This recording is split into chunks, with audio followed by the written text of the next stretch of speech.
When it comes to quality sleep, Ashley has you covered with top mattress brands at winning prices and with special financing options available. You can snooze now and pay later. Plus, your mattress purchase helps give the gift of better sleep to children in need and U.S. Special Operations Forces. Visit your local Ashley store or shop online today and make every snooze count. Financing is subject to credit approval. See store or ashley.com for details. Dreaming of overseas adventures or connecting more deeply with family from afar? Rosetta Stone bridges the language gap. I've tried others, but Rosetta Stone's immersive lessons and voice feedback technology are game changers. Dive into 25 languages by learning intuitively, just like when you were a kid. And here's the holiday sparkle. Grab a lifetime membership now and save 50%. Gift yourself the world. Head to rosettastone.com now and save 50%.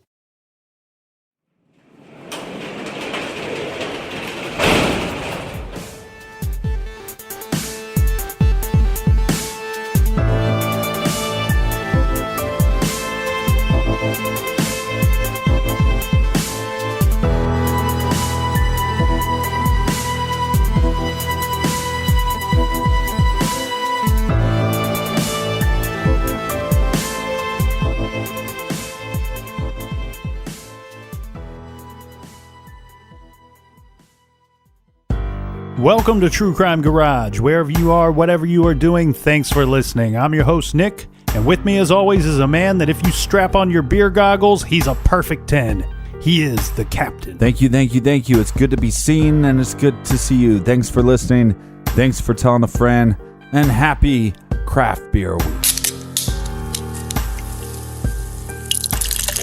Tonight we are drinking Pirate Bomb by the great people over at Prairie, Artisan Ales in beautiful Tulsa, Oklahoma. Arr, me matey. Garage grade 4 3/4 bottle caps out of 5. I've got my snifter glass full of this fantastic Imperial Stout, and it's delicious with hints of vanilla, coconut, full-bodied, and smooth. Maybe at the end of today's show I'll tell you my favorite pirate joke. And maybe I'll punch you in your face. But first, Pirate Bomb was brought to us by these land lovers. First up, we have Rebecca in South Yorkshire, UK. And in London, England, we have Daisy. Oh, Daisy, you're just as pretty as a daisy. And a shout out to Ashley and Courtney down in Texas. Also in Texas, we say thank you to Whiskers. And another listener that's as curious as a cat, Danielle. And Danielle's out in Briggsdale, Colorado, recommending beers from Weld Works Brewing Company. And a big cheers, we like your jib, to Amber from North Branch, Michigan. Next, we have a question. This is from Christina in Copenhagen, Denmark. She wants to know when we are going to do our world tour. Well, see, what happened was... I think what the captain's trying to say is that he's on a do not fly list. And last but not least, we have in the big Buckeye State, Amanda in Champion, Ohio. And you're all champions in my heart for donating to the beer fund. And if you'd like to do so, go to truecrimegarage.com, click on the donate banner, and like always, we like your jib. And thanks for subscribing. Thanks for telling a friend. Don't forget to leave those 5-star reviews at iTunes. And if you'd like to follow us on social media, Snapchat, Facebook, Twitter, Untapped, all that stuff, you can find us at True Crime Garage. And that is enough of the business. Everybody gather around, grab a chair, grab a beer. Let's talk some true crime.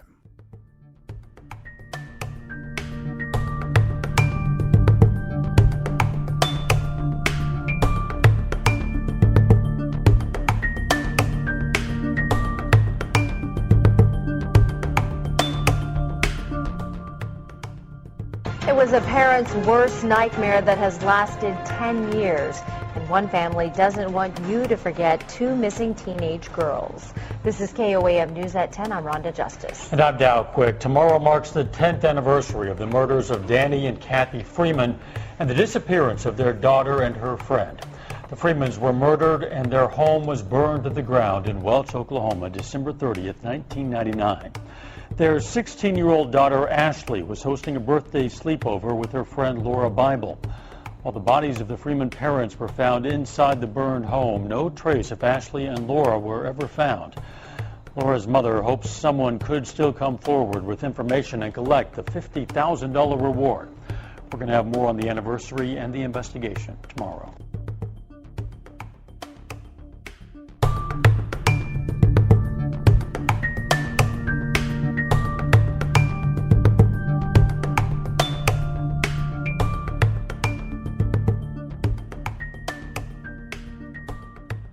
We were getting into the theories regarding the unsolved murders of Danny Freeman and his wife, Kathy Freeman, as well as the mysterious disappearances of their daughter, Ashley Freeman, and her friend, Laura Bible, which took place December 30th, 1999.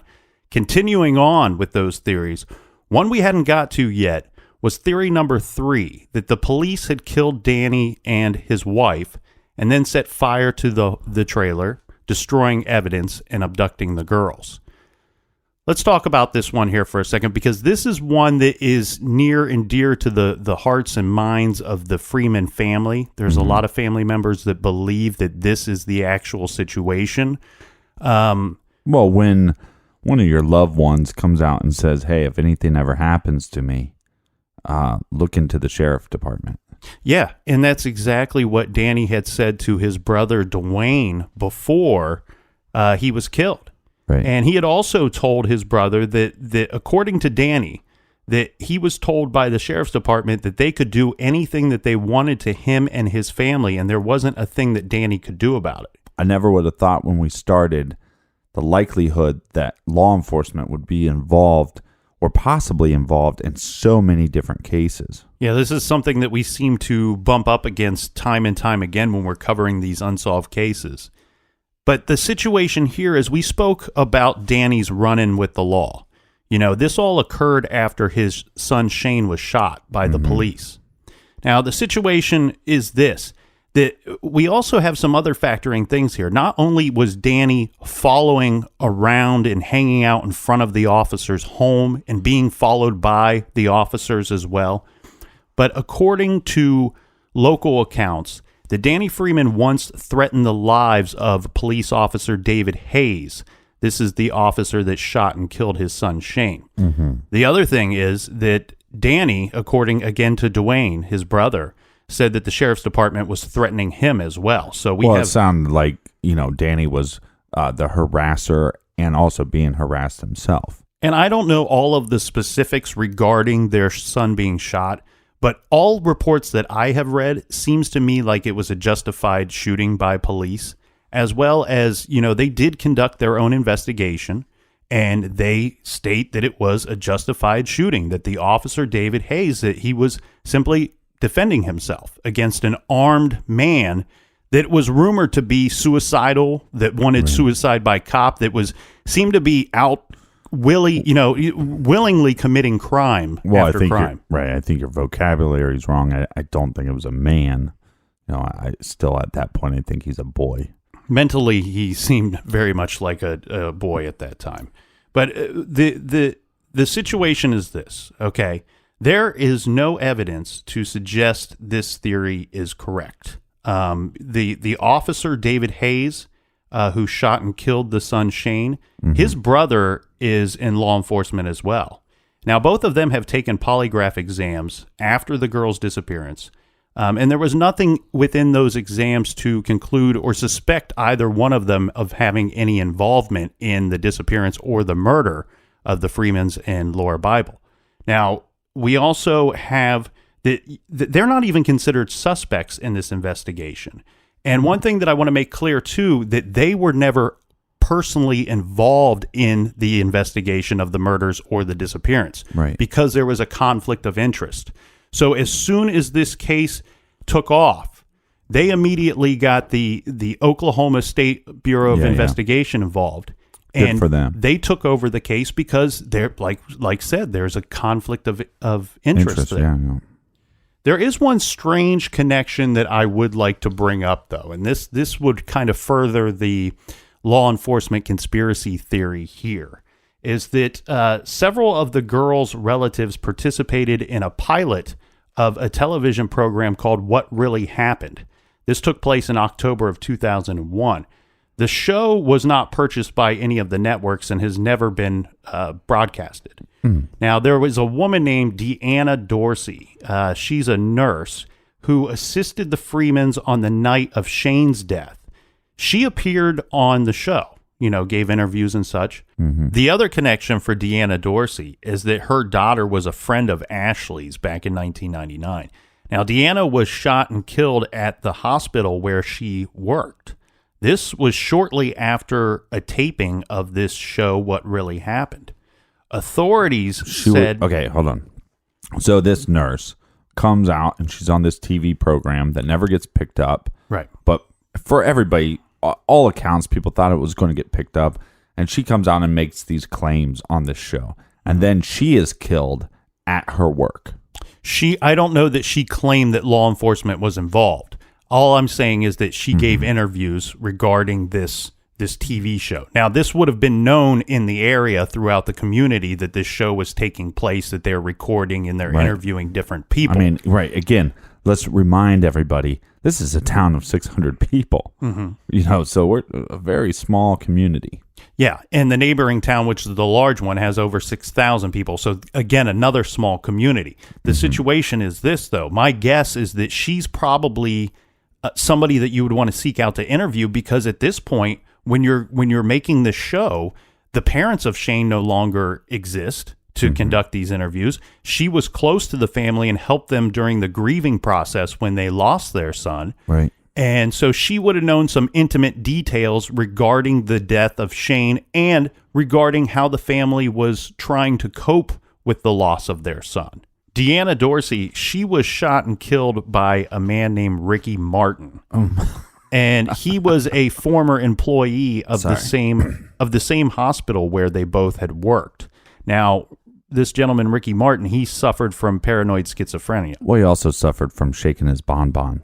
Well, they believe that he was angry because he was let go from his job, and that he came into work and he shot Deanna Dorsey at his former work. I'm sorry to be insensitive. It's hilarious. His name is hilarious. Now, I think why people connect this to, there's some obvious connections immediately, with Deanna Dorsey having been close to the Freeman family, and her daughter knows Ashley Freeman. So there's those connections. She's involved in the taping of this TV show. But I think what kind of tops that theory off, the conspiracy theory off here, is that Ricky Martin was shot and killed by police that same day. And you know how it is. It's he was shutting her up, and now we're shutting him up. But the thing is, he suffered from this disease, and he must have freaked out. That's the only thing they can come up with, is that he freaked out about having been let go, and that he went in there with the intention of harming somebody as a type of revenge for losing his job. Shooting up the whole place. It doesn't look like it was. She was, I think, just in the wrong place at the wrong time. I don't think she was targeted directly by Ricky Martin. And you have good reason to believe that because law enforcement and the hospital itself have come out and stated that the two of them didn't know each other. That even though that they worked in the same location, no one could make any ties between the two of them. That Ricky Martin would have had any reason to target her, or that specifically went there to kill her. She just happened to be the person that he encountered when he was on this rampage. Well, we normally know where I sit on these things, Captain Conspiracy. You've been accused many times of loving a good conspiracy. Yeah, I'm guilty as charged. It's because I'm crazy. But where do you sit on this? The whole police theory that the police was involved. I don't think that the police theory holds any weight for me. I see where we have the confrontation between Danny and the other officers. And the harassment. Yeah, I see that. And here's where I'm going to take this thing. Did Danny cross the line? In my opinion, yes. Did law enforcement cross the line in this situation before this family was murdered? I don't know. And I'll tell you why. Because here's the thing. We have reports of Danny sitting in his vehicle in front of Officer Hayes' home. That's much different to me than if you sat in front of my home in a vehicle multiple times, I would feel like you're threatening my family.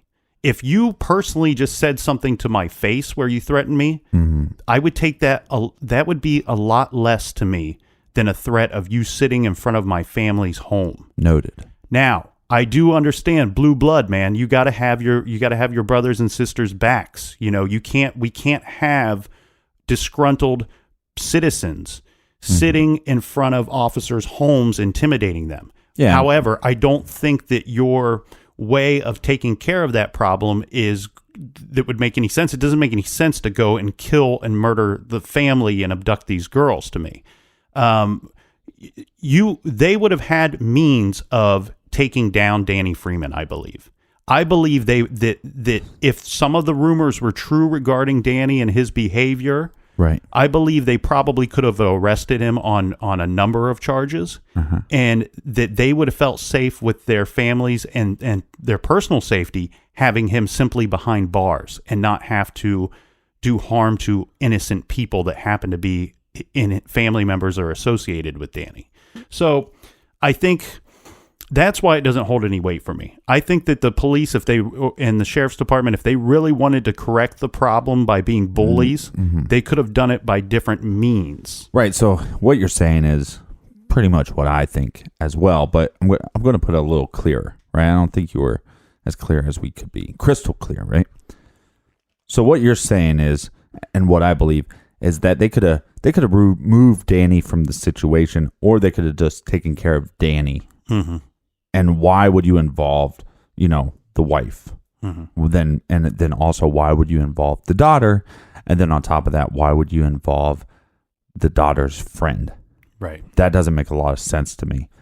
I think part of them felt bad because this guy was harassing them, but I think part of them felt bad. Like, we had to do our job. We had to defend ourselves, but I guarantee you they didn't feel good about themselves. No. When they got home. Here's this kid that was suffering from maybe a mental illness, maybe just, maybe it was depression. Who knows? But he was acting out for some reason. He was acting out, and this officer had to defend his life, and that's a tough thing for that officer to have to do. And then it's a small town, small community. You have to look this father in the eye, and you know what you did, but you know what you did was right and to defend yourself. The problem with any of these police conspiracies or these law enforcement conspiracies is if it was just Danny, they just found Danny dead in the home. It was a blaze and nobody else was dead. Nobody was missing. Well, yeah, look to the sheriff. Mm-hmm. But these people that want to start thinking that law enforcement would take an innocent person that has nothing to do with anything and to murder that person or place that person on somebody's property after they murdered them, it makes zero sense. Mm-hmm. Yeah, and I think you really hit upon something here, because I think that that's probably the reason why they never arrested Danny for any of these things and put him behind bars so that he couldn't hurt their families. I think they were trying to show Danny a bit of compassion. Right. And in the means that, did they threaten him or threaten his family? I believe that probably happened. Yeah. But I don't think that they had any intention of carrying out those threats. Now, remind you, I'm 1,000 miles removed from the situation, and many Maybe years more. later. Mm-hmm. But my gut feeling tells me that when you're sitting out in front of my home, and I know that I unfortunately was thrown into a situation where I had to defend myself, and your son lost his life, I could see myself saying, you know what? I'm going to deal with this problem of him being in front of my home, by him intimidating my family. I'm going to deal with this problem with words, and not with fist, not with cuffs, not with guns. I'm going to deal with it with words. And if I have to get into an argument with this gentleman, or if I have to have an exchange with this gentleman and he's threatening me and it leads me to threaten him, I can believe that the threats happen. But again, I don't think there was any intention of carrying out any of those threats. Well, and the big red flag here, too, is initially at the scene, it was just Kathy that they found dead. It wasn't until the Bibles came around that they found Danny dead themselves, or the dog's help. Yeah. So, if you're trying to cover something up, you'd think you'd do a better job of policing the crime scene. Well, not only that, they released the crime scene very early. That's why the Bibles found Danny's body. And then to further that, the following day after Danny's body was found, they opened up that property, because it was a large property, to volunteers. They had over 500 people there that day searching the property for any evidence regarding the whereabouts of the girls, or possible evidence of who committed these murders. Right. So what you're saying is, why open this up for a search party if you're trying to contain it? Yeah. It would be really fishy if they said, you know what? Yeah, we understand we got 2 missing girls here, but we don't want you searching the property. They could have sat on that property for days and days and days. Right. That would have been fishy. So, look, I know you start getting this gut feeling. I know you're listening to this case out there and you start thinking, oh, maybe it's law enforcement. My gut is telling me, after you look at the evidence, after you look at the procedures that took place, I don't think there's a lot of weight to that theory. So let's remind everybody what the remaining 3 theories were regarding this case. Now, mind you, these are theories based off of law enforcement, based off of people in the community, family members. These are their theories. And I want to go through these 3 because I think what we're going to cover next in the second half of today's show I want you to think about these different suspects as we go through them and how they could fit into either of these theories, because they're somewhat similar. So theory number 4 was that the police were not involved, but Danny was targeted, and he was the target due to drug activity. Mm-hmm. Theory number 5 was that the girls were actually the target, that the motivation for this attack was abduction, and that the parents were just killed and the fire was set to hide evidence and abduct the girls. Human trafficking. And then the 6th theory that they were working off of was that someone that knew the family had killed the Freemans and abducted the girls. And it's so interesting to me when there's multiple confessions into a case. Mm-hmm. Well, they start rolling in, and the first one comes 18 months after the crime was committed. Mm-hmm. And this is a jailhouse confession by several inmates. They state that they had seen the girls or had knowledge of the girls being at a home that was in the area. This home is also known to law enforcement, and this would have been on New Year's Eve, 1999. So the day after the girls were abducted, these guys were saying that they had knowledge or seen the girls there. Now, this was a suspected drug house. Mm-hmm. Their accounts are that the girls were being held captive there. They were being assaulted and tortured, and they didn't know what happened to the girls, but they knew that they were there on that date. The situation, the police, they have rumor to believe this because, like I said, this is already a home that is known to law enforcement. This is a home that they drug house. Yeah, they keep an eye on the house. They keep an eye on the occupants of the house. So they get a search warrant, the necessary warrant, and they decide to raid the home. Good. They do not find any evidence of the girls having been there. Now, mind you, this is 18 months later. Right. They did find a lot of evidence regarding methamphetamine manufacturing. Mm-hmm. And so they were able to take down the necessary people because of that and make charges there. The other strange thing is that one of the jailhouse confessors claimed that there was a tape of a VHS tape of some of the activity that was going on that day in that home, and that he didn't know where the tape would be located or where it could be found, but he had viewed a portion of that tape at some point. And the tape would have been of them being tortured? Is that what they're saying? Probably. Most likely. Or you don't have to use your imagination too much to think of what could be on that tape. Now, I could not locate the men that made these statements. I could not locate their names, and that doesn't surprise me because they're right. But essentially, it's not a confession because they're not the ones that were they didn't abduct the girls. They're the ones that said, "Hey, well, we were at this party."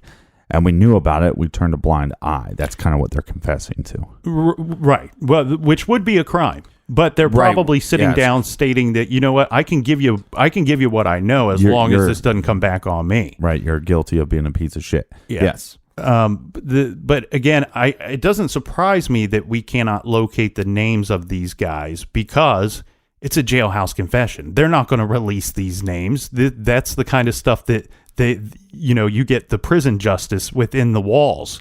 But part of the other reason that they wouldn't release this stuff is that they're confessing to being a part of something. Again, not the ones that captured these girls, but they're at this party with these known drug dealers that by all accounts, if what they're saying is true, these people murdered these people. These people murdered the parents and then abducted these teenage girls. Mm-hmm. And so law enforcement doesn't have to say who said this stuff. Right. And obviously I think law enforcement felt like there was some validity there because they did the raid. Yeah. So again, that doesn't mean that what they're saying is not true.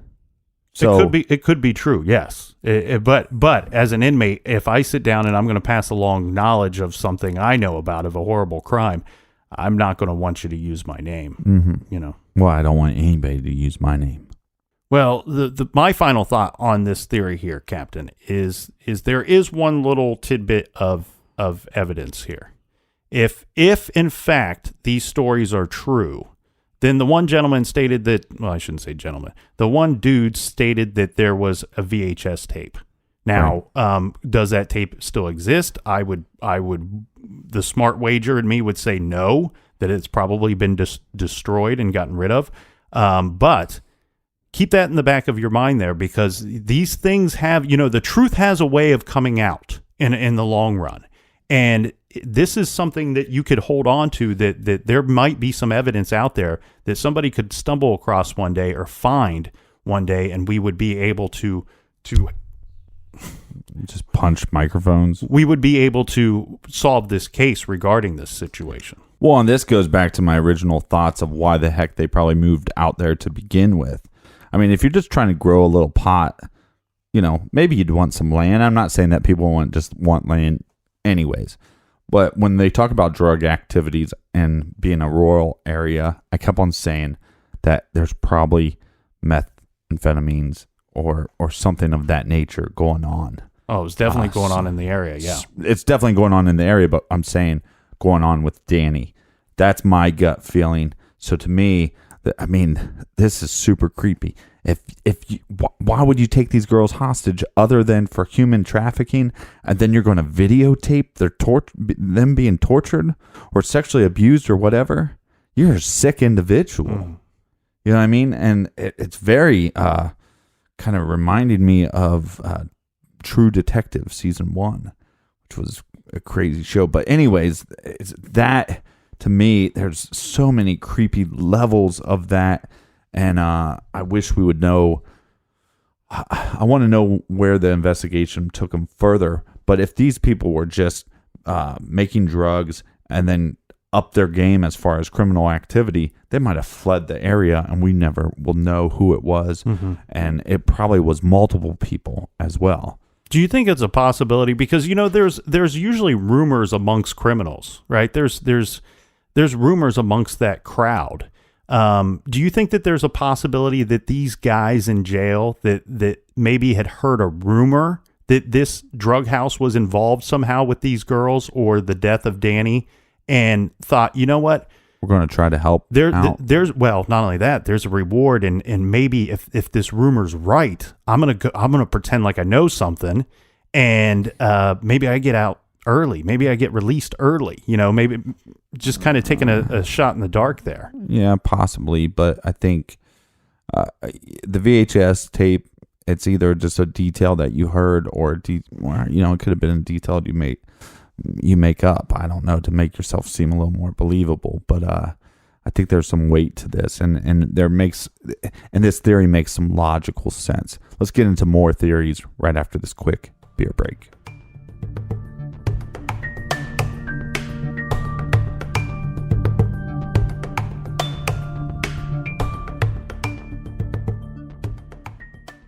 This show is sponsored by BetterHelp. Do you look forward to the holidays? Maybe you struggle with seasonal blues.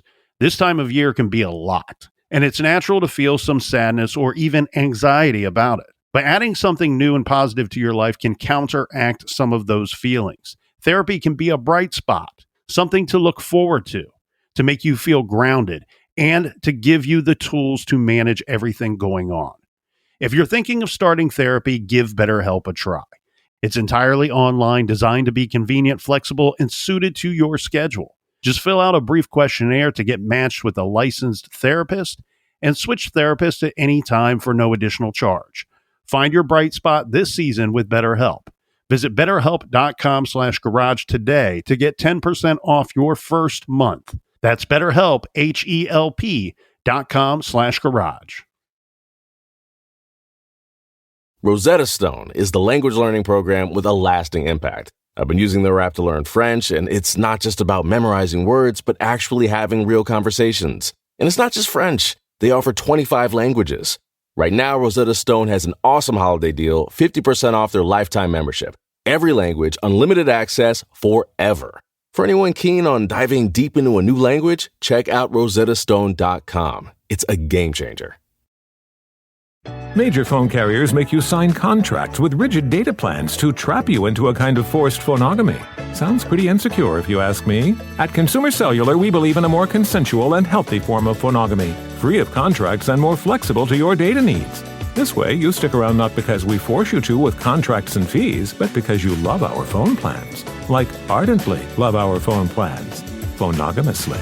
Consumer Cellular. When freedom calls, we're here to answer. Call us at 1-888-FREEDOM.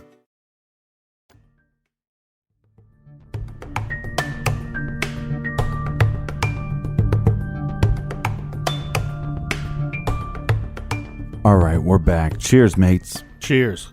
We have a confession to get to here.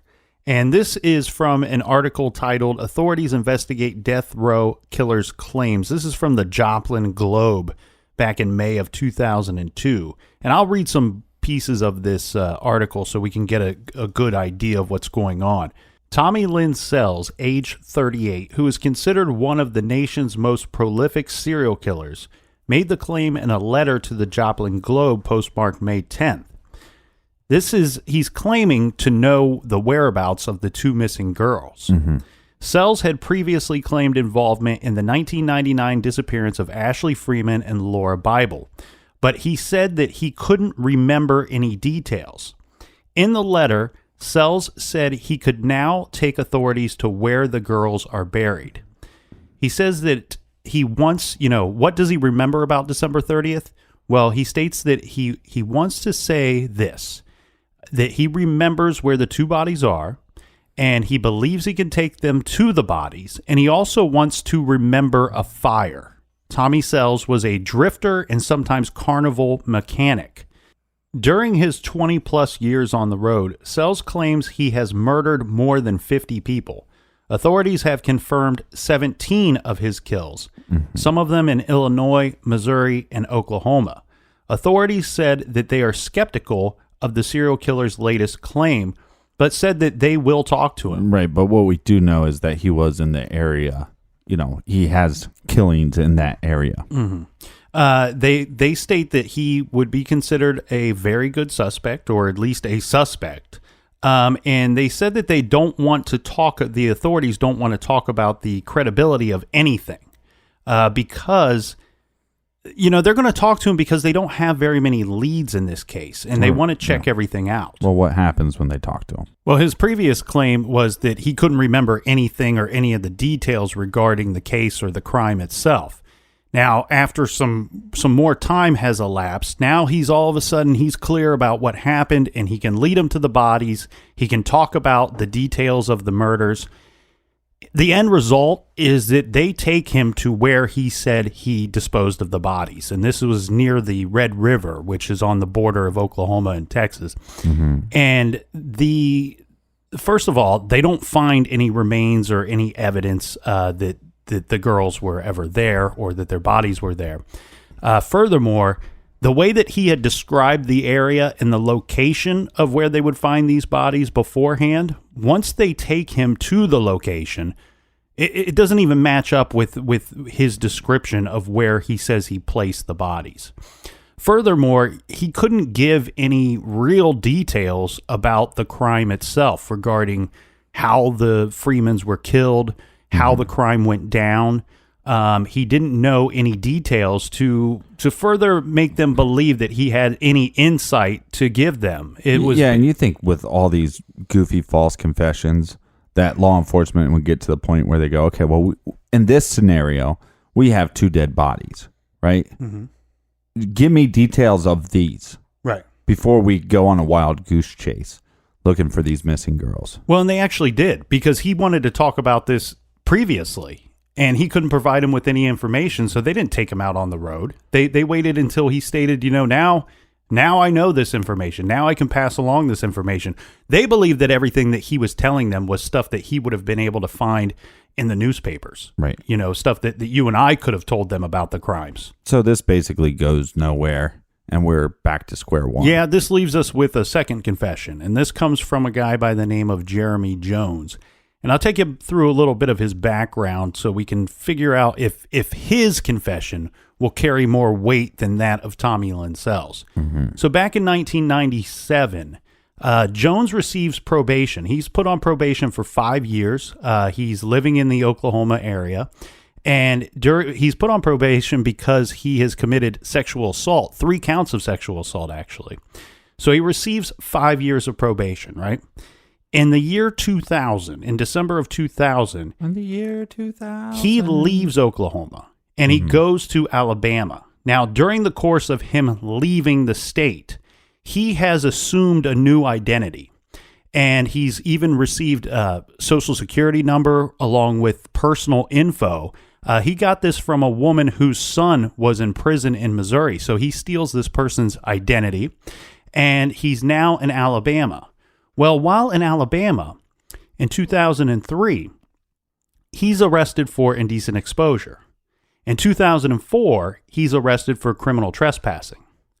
Now, the problem here is, Captain, that during both of those arrests, fingerprints are taken, and they fail to realize the real identity of this person.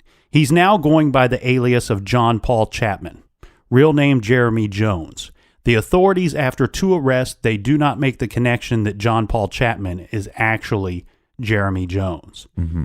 In 2004, he is arrested for the rape slaying of a 45-year-old woman. This is Lisa Nichols, and this took place in Alabama. Now, he shot her, he mutilated the body, and he set her trailer on fire. Right. The situation is as such. He states that they were out together, that she asked him to come back to her home, and at some point, he believes she was trying to rob him. She was going through his things or his backpack or something like that, and he flew into a drug-induced rage, killed her, and set the trailer on fire. The problem here is we have a situation where it's so much similar to the Freeman murder. We have people that were shot in a trailer set on fire. Yeah, he's looking pretty suspicious at this point. Well, to make matters worse, we already have this horrific killing of the woman, Lisa Nichols. Mm-hmm. But law enforcement failed to discover his true identity. He was on probation, and that probation was revoked in the year 2000. Mm-hmm. So he's a fugitive from the law at this point. So even though you have something as small as an indecent exposure or a criminal trespassing charge, they would then ship your butt back to Oklahoma, and poor Lisa Nichols would still be alive.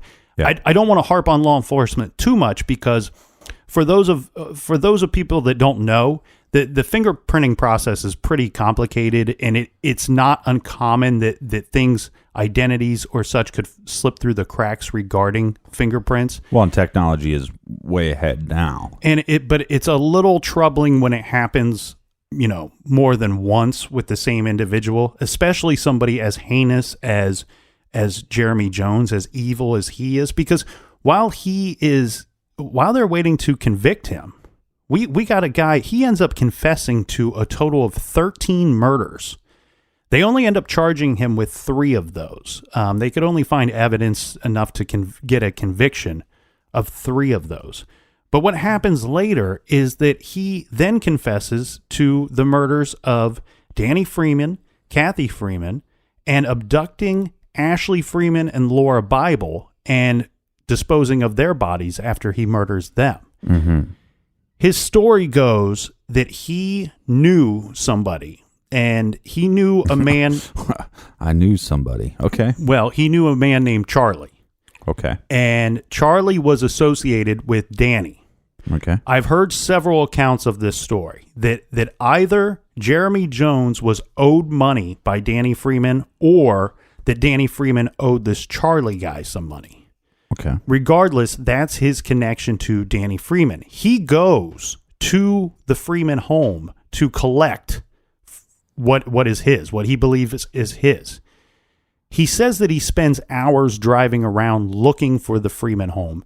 Which makes sense. There's not a lot of proof that he would have known where the home was, with the exception of had he ever gone there with Charlie or received information from Charlie, then he might have known where their home is. Right, but such a remote area, it's very easy if your friend lives in, if your friend lives in a subdivision, right? That if you drive around enough, you go, oh, I remember this, I remember that.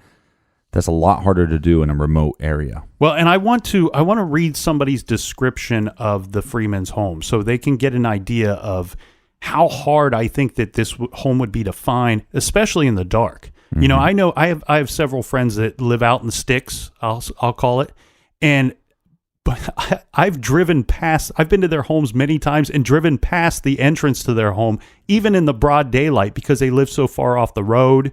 It's not well marked, but this is a description from a local person that I found regarding the Freeman home. They state that the Freeman's home is a trailer located just outside of Welch city limits. It's located at the end of a half-mile dirt driveway. The property is only identifiable by a simple mailbox that sat on top of an iron chain stand, and it basically. The only indication that you would have that that's somebody's driveway and just not some random dirt road is this tiny little mailbox that's not, it's not lit. And they have a little. Do most people have glowing mailboxes? Well, they have but they might have a light above, or a street light would be located near the driveway. Not this situation. And that there's a little bit of a rock formation near the driveway as well. That, to the locals, is the only indication that there is a home back there. Okay, so where does his story go from here? He's at the home, and he's murdered Danny and Kathy. He then sets the trailer on fire, and unbeknownst to him, that there were other people inside the trailer. He goes outside. He's getting ready to leave the property when the two girls come running out of the burning trailer. All right, so let's back this up a little bit. So he goes in to collect his money from Danny. Mm-hmm. There's probably some kind of tussle because, like, we know Danny has a broken collarbone. Mm-hmm. So he gets shot. Then he has to shoot Kathy, the wife, because she's there. She's a witness. Yep. Okay, so that all checks out. Driving around for a while because you can't find the property. It's hard to find. It's nighttime. That checks out. Right. There's two individuals in the trailer that he's not aware of. So, do the girls hear what's going on and they just stay in their room and hide? He doesn't know why they didn't appear, or doesn't state why that he doesn't see them until, or even know that they're in the home until the place is set on fire. Mm-hmm. He says that when they came out of the trailer. Well, real quick, does he have a rough timeline of when he claims he shows up to the Freeman's home? Because we know that the boyfriend was there till probably 9:30, 10:30. According to statements that I read, this would put him in the Freeman home in the early morning hours of the 30th. Okay, so we could assume the girls would be asleep. And I do want everybody to keep in mind that this is a bit of a vague confession. And the reason I believe this is because he is a well-known, Jeremy Jones is a well-known meth head. He might not be, the details of this crime might not even be clear to him.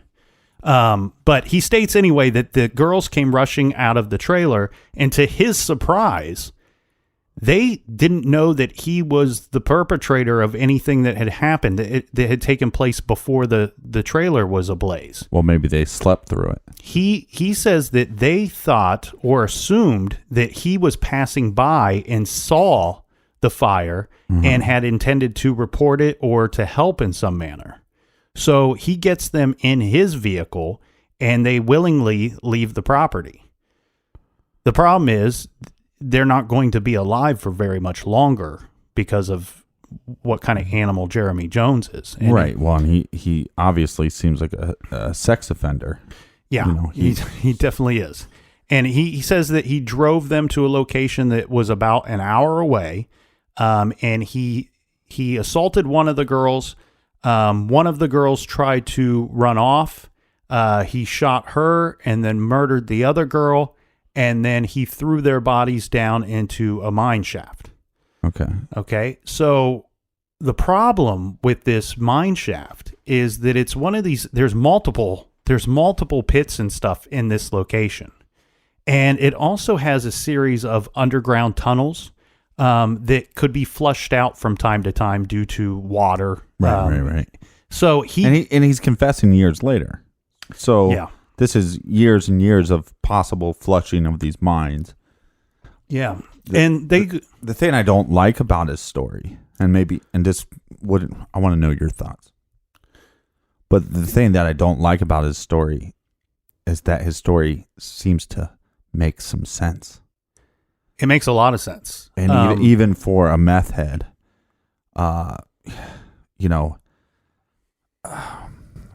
because it's like you said, didn't know they were there.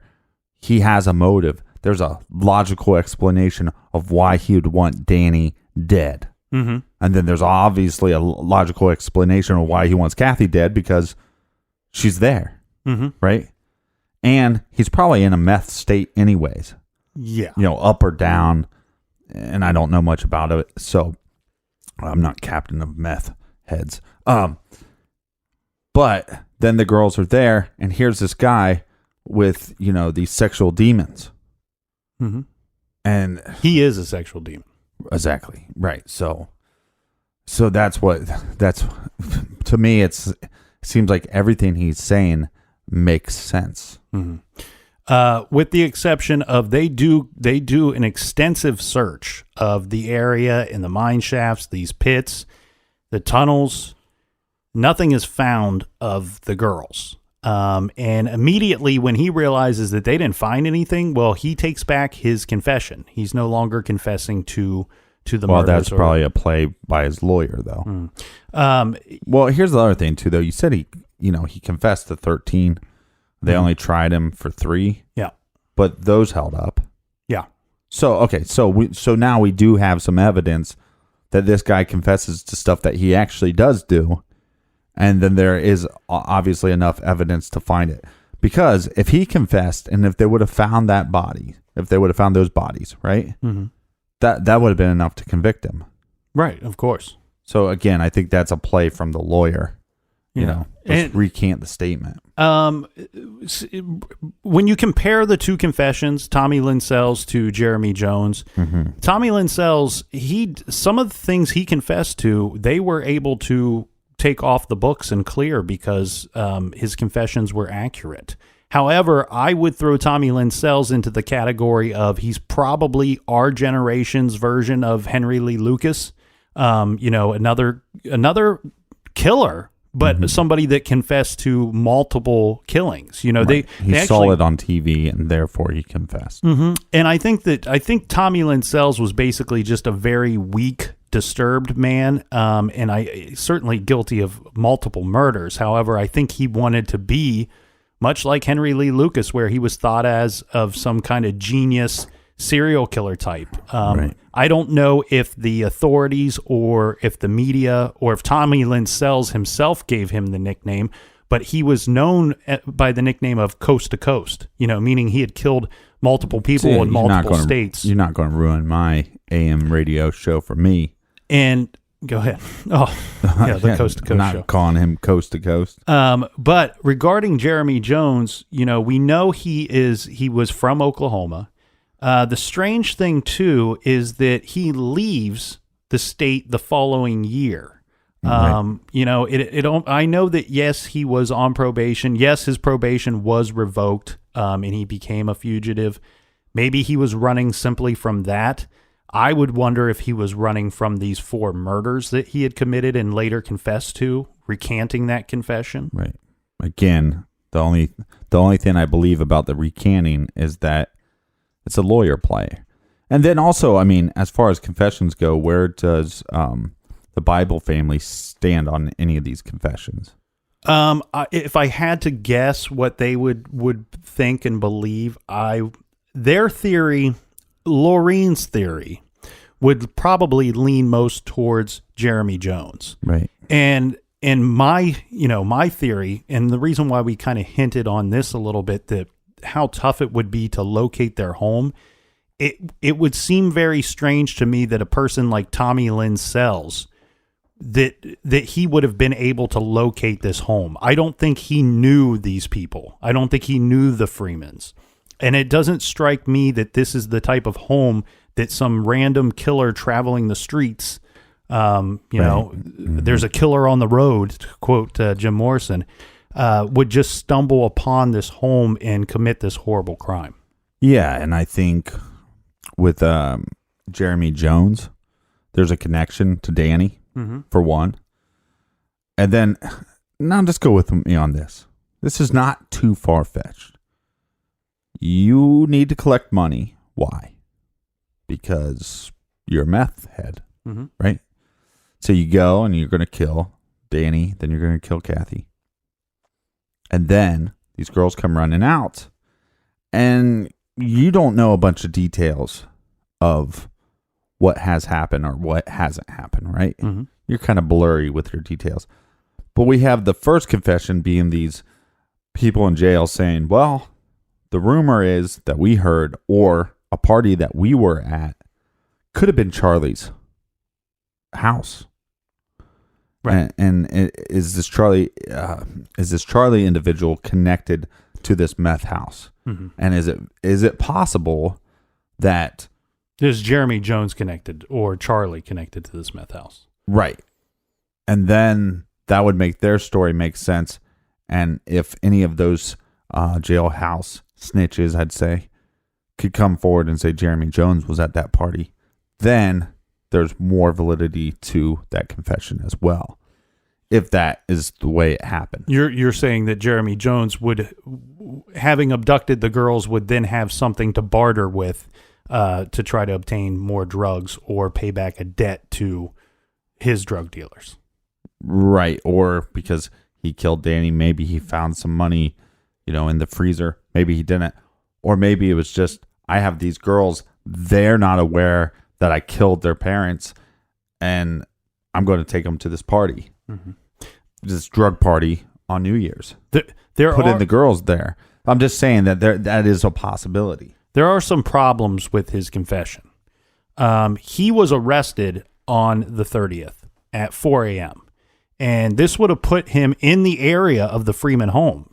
The problem with that is we have the medical examiner stating that she believes that Kathy Freeman was killed at 5 a.m. Right. So this would make one, if that in fact is true, I would love to know, anytime we're doing these cases, there's always that one little tidbit of knowledge that I think is needed to really hone in and target and bullseye a suspect. Right. And so they're saying, okay, so the bit of information in this one for me is that time of death. How strong do they feel about that 5 a.m. time of death? Right, 5 a.m. time of death. But they're saying at 4 a.m. he's arrested. So that puts him in the area. Yeah, he would have been about 10 or 11 miles away from the Freeman home at 4 a.m. when he's arrested. He's arrested for he's intoxicated or high or something like that. But he's arrested. The other bit of knowledge that would be interesting to find out is, what belongings did he have on him at the time that he was arrested? Yeah. Did he have a large sum of money? Did he have hundreds and hundreds of dollars in his pockets when he was arrested? Right. Or was he alone? And maybe he just can't, maybe he's confessing to the crime because he knows that he was involved somehow. But maybe he wasn't alone. So maybe maybe they're basing the time of death off of when they think the fire was started. It's a possibility because the first known sighting of the fire would be at 5:30 a.m. Right, and if you back it up and you say, okay, well, Jeremy Jones and his friend Charlie go to the house at midnight, 1 a.m. The murders could take place then. Jeremy Jones actually leaves the scene, and Charlie's still at the scene to have the fire start. Well, you kind of crossed into what we were going to get to next here, is regarding a tip that was received. This was received about a year, maybe 2 years ago. But it was a tip that Lauria Bible had received on her. There's her Facebook page, right? Yes. Yeah. So she receives a tip that somebody should look into the well of this old Charlie Critter house. Now, Critter lives in Kansas, but because of the state line, it's not terribly far from the Freeman home. And here's the other thing. Now, according to Lauria, Charlie and Danny knew each other, right? Yeah. So here's what I'm getting at here. And Jeremy Jones states that he knew this Charlie guy that Danny owed money to, but he never says it's Charlie Critter. He just says Charlie, this guy named Charlie. Now, according to local newspapers, not only did Charlie Critter know Danny Freeman because they don't, in the local papers, I couldn't find any drug connection, but according to Lauria, there's a drug connection there. The local papers state that they knew one another because A, they had worked together at one point, and B, that Critter owned several cattle that lived on the Freeman property. So there's another connection to this Critter guy. Well, they're given this tip to search the well of his former home.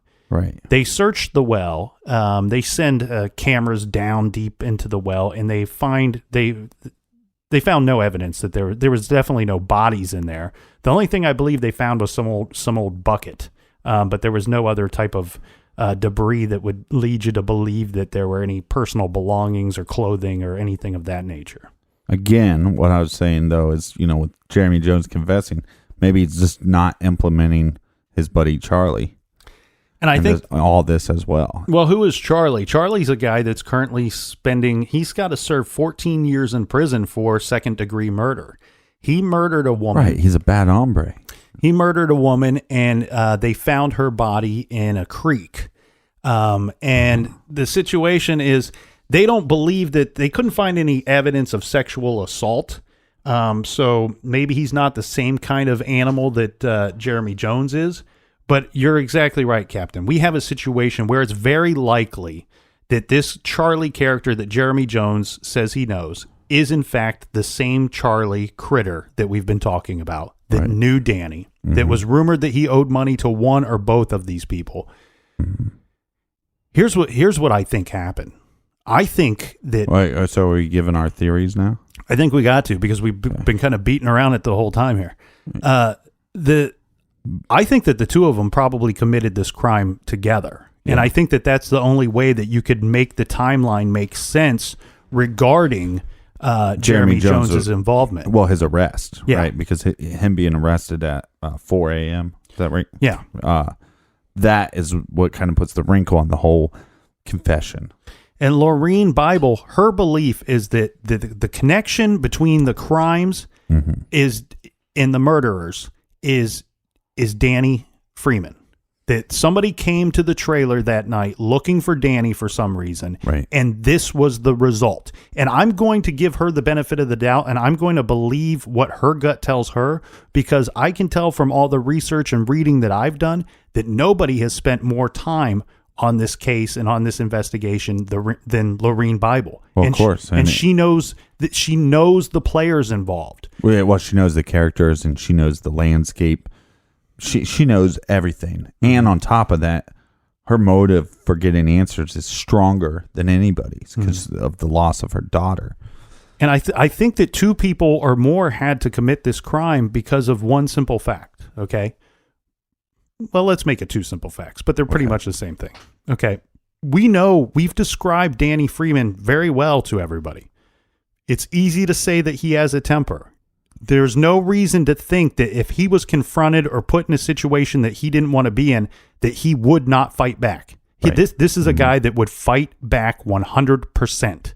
And second of all, is rumored to have a stockpile of guns and firearms on his property. You do not. I don't care how much meth you do. I don't care how dumb you are or how evil you are. You do not approach a man or his property that is of that character and has that amount of weapons by yourself. Well, and the reason why they would be approaching him is to get money. To get money or to... Right. So when you're going to go collect money from somebody, you don't show up empty-handed, right? Right. And I think what happened here, I think that we have two terrible individuals. We have Critter and we have his buddy Jeremy Creepy Jones. Critter. And it's not a stretch to believe that those two knew each other, that they went to that home together to confront Danny. About money. Yes. Or he's making drugs, like I said, or he's making drugs. Yeah. Most likely could have went there to collect money or just straight up to rob the guy. Right. And they get in this scuffle, they get in this situation, and then we have Jeremy Jones.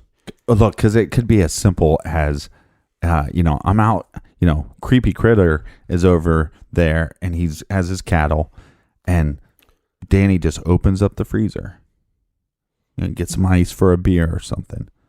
Oh, what's that in the freezer? Oh, my daughter's saving up for, Or they knew there was money on the property. Right. And it was also believed that Danny had some kind of collection that was full of valuables. Maybe they went there to collect that. Or there was just a disagreement. You never know. But giving the character of these two guys, of Critter and Jones, I'm with you on the fact that it doesn't seem like it's just a lone individual, that it would more likely be two individuals. But I still feel like there's some validity to the jailhouse snitches, and like I said, because one of the issues here is because Jeremy Jones is a meth head, his story, it makes so much sense, but there's so many gaps and so many kind of just dark spots that if he could remember those, or if he would have stated those, and I think maybe some of the stuff he's not stating correctly is because he doesn't want to implement Charles, and probably the reason why is because he knows that if he ever got out, or if he ever was confronted with this individual again, he could be killed by him. Well, and these two guys are in some ways very different from one another. Critter has never confessed to the murder that he has been convicted of. He's not, talking about it. He actually claims that he was framed. Jones, as we know, he from time to time will sing like a bird and tell you, every confession that he can think of. Jones did know. Well, it's kind of a douchey bird, but yeah. Jones did know what type of gun they were killed with. He also knew what accelerant was used to set the fire. See, that's all I need. We have evidence there, and the reason why I think it was the two of them is that here's the thing, little insight here. Jeremy Jones, we talked about this when we covered Bundy a little bit, and then we talked about it a little bit with the yogurt shop murders. Jeremy Jones is a serial rapist, okay? He's a serial sex offender in every sense of the word. He's somebody that's been convicted of such crimes before he started murdering. Sometimes we see with these serial killers that cannot control themselves because that's the type of monster that they are, that they graduate from rape to murder. And I think that's what we have here with Jeremy Jones. I think that if he were there that night, there is no way he could have walked away from that trailer without abducting those girls.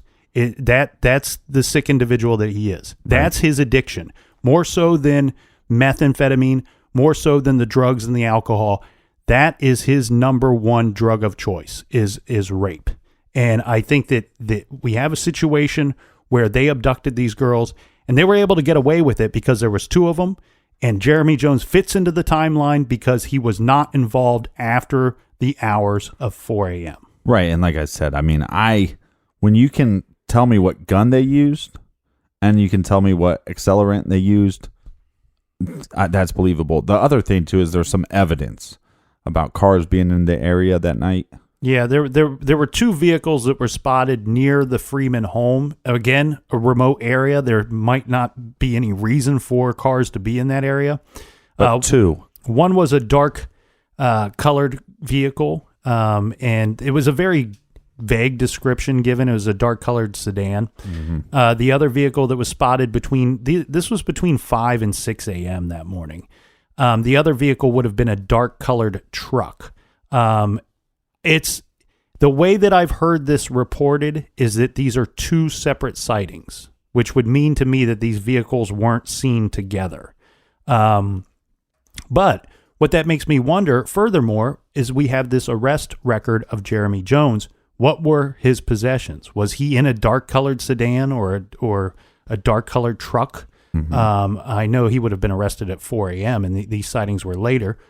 Did he have a large amount of money on him? You know, these are the questions that I would like to know. The strange thing here, though, Captain, is that law enforcement, they do not report the sightings of these vehicles to the public until like 10 or 11 years after the crime.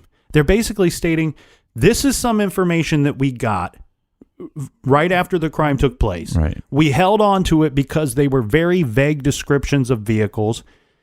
And now we're going to release this information because we want to know if anybody saw the same thing or has any idea if this has anything to do with the crime at all. Well, but I also think that we're seeing law enforcement get a lot smarter and, giving information to the public earlier now. Yeah. And I think the more they do that, the more they're willing to say, hey, we have this piece of evidence and maybe somebody would know something when the case is, hot, when the case is, the public is concerned about the case, you're going to get more answers. Now, jumping back to the first theory that we discussed, that the girls had perpetrated these murders, and I just want to touch on this because I don't want anybody to tell us we missed something here. But there were sightings of these girls after the fact. Right. Law enforcement has dismissed most of these sightings for the simple fact that they were receiving sightings of the girls being in different states on the same day, meaning that Ashley could have been spotted on one side of the country on Wednesday, and she was spotted on the other side of the country on that same Wednesday. Right. So they, when you post these pictures and you send them out, people tend to see things. Maybe that's why they held back the information on these vehicles, that they didn't want to get overloaded with unnecessary tips that might lead them in the wrong direction. Yeah, and like I said from the beginning, the minute I saw Ashley's picture, I thought, well, that's my middle school girlfriend. I mean, it looks exactly like her. So I don't know. I think sometimes when people hear about missing people, they kind of see what they want to see. Well, 16 years after the crime took place, we have local law enforcement calling for tips. They're asking the public to put in their 2 cents and tell us what you saw, tell us what you've heard, tell us what you know. The thing that's disconcerting about this plea for help from local law enforcement to me is the fact that within this request for information, the district attorney's office states that they are encouraging anyone that has called in tips in the last 16 years. And if you are wondering if the information has been followed up on, please contact your local law enforcement again.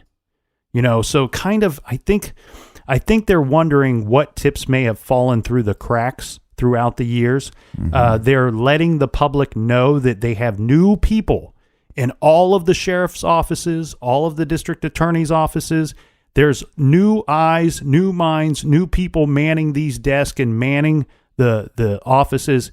Please submit these tips to these new people in case this stuff fell through the cracks so we can piece this together. Well, and that's what they're saying. That's the importance of what they're saying is, and what makes it so odd is please report whatever you reported 16 years ago again. Yeah. And the conclusion of this story, I mean, we kind of believe Jeremy Jones's confession, and if they can find some more links, maybe there'd be some closure for the family. Mm-hmm. Or if you could get him to turn on Critter or Critter to turn on Jones, would be another way to go with it. I think they're going to have to find the bodies of the girls at this point to believe any confessions that come out. I think that's the only way that you'll be able to get a conviction. Like I said, the problem with Jones is he's a drug addict. So, and Ashley Freeman was actually declared legally dead by her family October 18th, 2010. As we had said earlier, the Bible family remains on the front line of this investigation. Lorene Bible and her husband, Jay Bible, are really the driving force behind the remaining investigation. Yeah, and if you have any tips or any information or just want to help out, you can check out their Facebook page. It's Find Laura Bible, and that's Laura, Lauria. Yeah. And I want to give a quick a statement that Lorene Bible had stated. She says that they will never declare Laura legally dead. She states that they have come to the conclusion that Laura was in the wrong place at the wrong time. They still feel that she is still alive, but whether she is alive or dead, they want to know what happened. And our hearts go out to them. Do we have a recommended reading for this week? Yes, it's called The Dreams of Ada by Robert Mayer. This book was recommended to me by a listener, and now I'm recommending it to all of you. This is especially for fans of Making a Murderer. The Dreams of Ada is the true, bewildering story of a young woman's disappearance, the nightmare of a small town obsessed with delivering justice, and the bizarre dream of a poor, uneducated man accused of murder. John Grisham says that this is a riveting, true story of a brutal murder in a small town and the tragic errors made in the pursuit of justice. So check out The Dreams of Ada by Robert Mayer, and you can do that by going to truecrimegarage.com. Click on the recommended page, and you will see a big stack of wonderful books to choose from by using our Amazon banner. Thank you to everybody for joining us in the garage this week. Thank you for telling a friend, and thank you for the 5-star reviews. And check out our awesome sponsors. Can't thank you enough for listening. Hope we made your week better. I know you made our week better. So until next week, be good, be kind, and don't litter.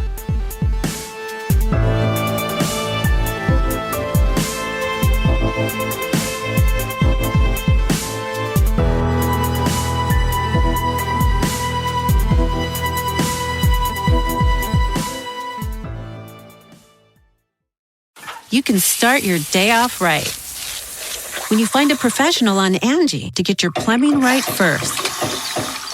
Connect with skilled professionals to get all your home projects done well. Visit Angie.com. You can do this when you Angie that.